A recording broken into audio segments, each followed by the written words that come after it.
Hi everyone, I'm Russ. I'm Mark. And this is a spirited endeavor. Priming the Pump edition. That's right. All right, so we're outside in the wilds of North Georgia. Yeah, we are. It's gorgeous weather. Everybody, all the kids are outside, the dogs are outside, we're outside, and more importantly, there's whiskey outside. Yeah, the wives made us go outside to play. That's right. We got kicked out. I know, terrible. All right, so tonight we're gonna explore a couple of scotches. Yeah, and this one looks especially interesting. Yeah, for sure. This is a Tomintoul.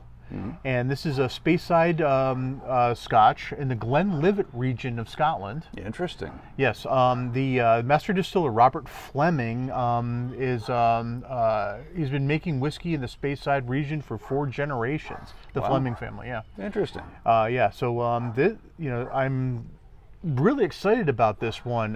It seems to be very much of the region. That was what I was just thinking. Yeah, it's actually pretty much a bargain scotch.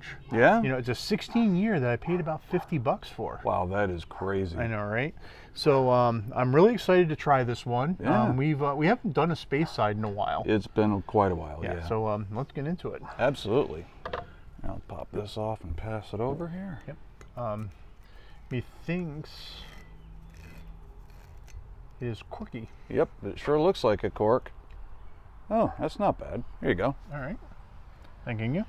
Certainly. Yeah, no cork malfunctions. That's always a plus. Let's see what we have here.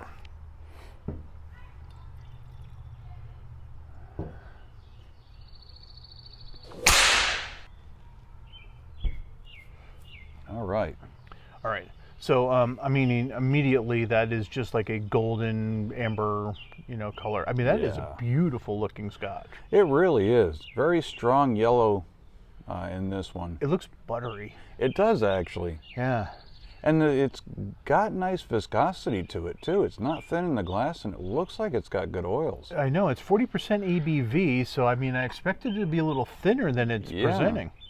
I would agree with that. I'm a little surprised by this. Interesting. All right. Well. Oh. Okay. That's something I haven't haven't smelled in a while. Yeah, that's a Speyside nose. That is a very Speyside nose. It is buttery. Yeah, butter biscuits. Butter biscuits for sure. There's a little nice maltiness in there. Yeah, definitely. The oak presents really nicely. It does. It comes on plays. You definitely get a little oakiness to it. Yeah. Like soft fruits in there too. Apricot, pear, something along those lines. It's yeah, there's quite a bit going on, but it's very subtle in the way it's handling it. This to me is closer to an Irish than like an Islay or something of that nature. Sure. This one gives me the impression of an easy sipper that's just going to be pleasant. And it's not like I'm picking up any particular fruit, but I'm getting like a, like a dried fruit, like if you got like something like raisins and apricots and everything too, and it's a little dried, it's got that sweetness to it, and that sort of fruit, flavor without being anything in particular. I get something just at the very edge, and I have to kind of search to get it again, where it's got like a little bit of a citrus bite, but it's not anything in particular. It's not like it's lemon or orange or anything like that, but it's got that little bite like citrus. Yeah, I'm really getting a nice maltiness on this. Yeah, I agree. Yeah, that's really nice. Yeah, I'm curious to see what the 16 years brings. I know. Cheers. Cheers. Oh, wow. So that is nice and buttery. Really is. And there's no hard edges to that. It's nice and soft. I love the yolk on this one. Yeah, I really like the yolk on the oak on this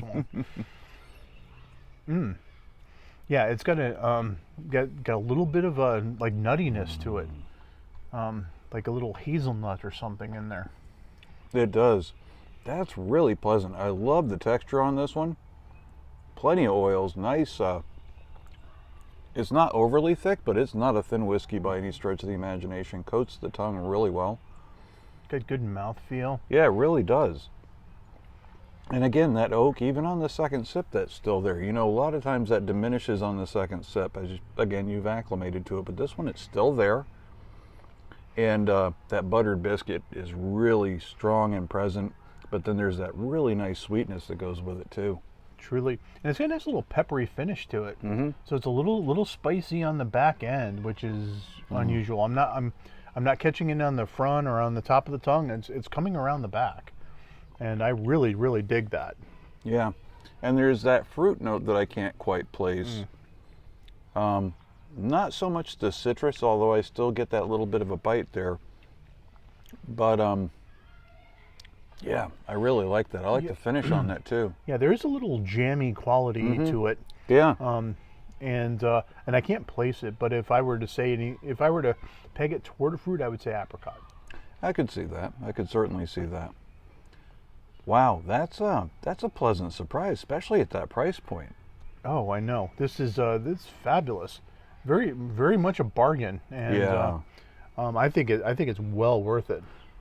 You know, it's funny, given the area, I would tend to compare this to a Glenlivet. They do have a lot in common as far as just their general kind of palate.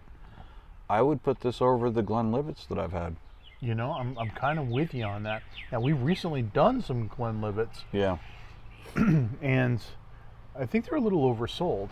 I think so too. I mean, I've had Glenlivet on the shelf going way back. That was my Scotch of choice for decades. I would prefer this. I think I like the texture on this one better as far as the mouthfeel is concerned.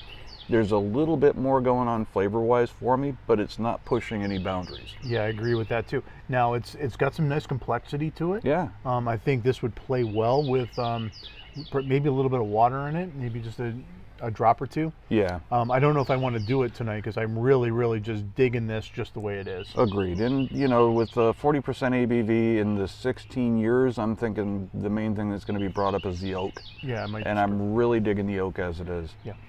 Really well done bottle of whiskey. I'm thoroughly impressed with that. Me too. 1 to 5. What are you thinking? I'm going to go 4.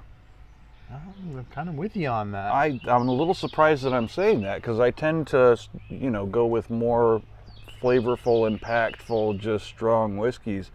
I'm digging that. Yeah, I would take this over the Glenlivet. I Yeah. would take this over Macallan. I would as well, actually. Yeah, no, I really like the way this presents. If you're looking for a Speyside, this is a really good direction to go. It's got the character that you're looking for, but I think it's just a really solid example. Yeah, I agree with it. You know, the one that actually reminds me of just a little bit is the Aberfeldy. I could see that. I could certainly see that. And if you like that, you'll probably dig this. Yeah, I think so. Wow, I'm surprised, pleasantly surprised. I know. Awesome. And you heard it here first, folks. That's right, you sure did. Well, thanks for joining us, everyone. I hope you had a good time. We sure did. We'll catch you on the next one. Take care. Okay, bye. Bye. Damn, I dig that. That was That fun. is really That not, was really good. That's not normally the direction I prefer to go, but I enjoy that.